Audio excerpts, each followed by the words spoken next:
kuna changamoto kubwa sana ambazo mbili zinazoendelea.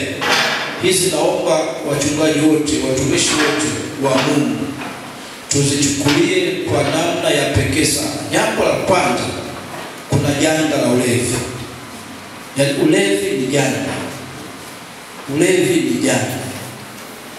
Ni janga. Naliita ni janga kwa sababu kila mahali unaweza kuona jinsi ambavyo ulevi unaongezeka na unaangamiza maisha. Sijafaulu kuzitafuta zile pombe nyingi ambazo zimeingia za bei ndogo sana, lakini zina kilevi chake.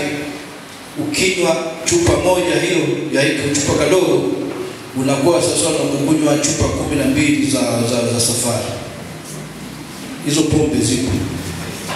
Siku moja bwana niambia mlinzi wa pale kituo cha mafuta pale ilikuwa Mfinga, akawa anaonyesha kwamba sasa kuna vijana anamshuhudia wanapaki bajaji pale, anasema amka asubuhi amekufa nini, anasema alipiga ile asione baridi.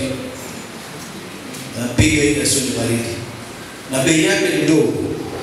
Lakini zipo za aina nyingi tu. Sasa hizo zimefanya vijana wanazinywa na sio salama. Kuna mwingine niliona akizungumza wamezika kijana wao iliunguza tumbo.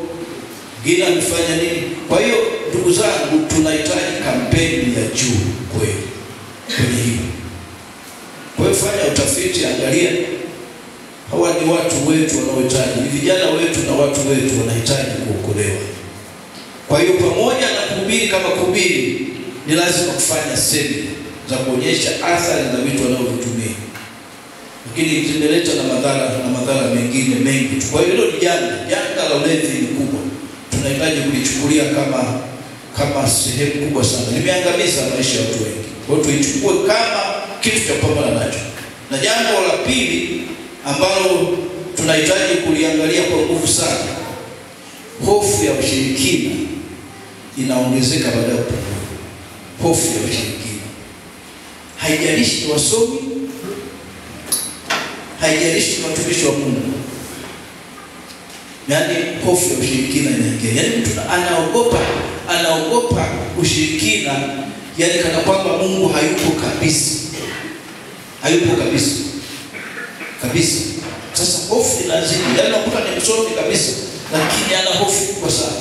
Ni msomi yuko kwenye ofisi, anategemea miungu. Nini? Kwa sababu ya hofu ya ushirikina. Imani miaka 18 tangu ingie ni mingi sana. Sasa hapa kuna miaka 120 na katika dayosisi yetu. Kristo anatakiwa awe amechukua nafasi. Yaani kwamba watu wajue kwamba Mungu ni mkubwa kuliko uchawi, mkubwa kuliko mambo mengine yote. Yapo, sio kwamba yapo.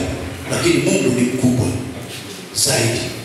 Sasa hayo iwe kampeni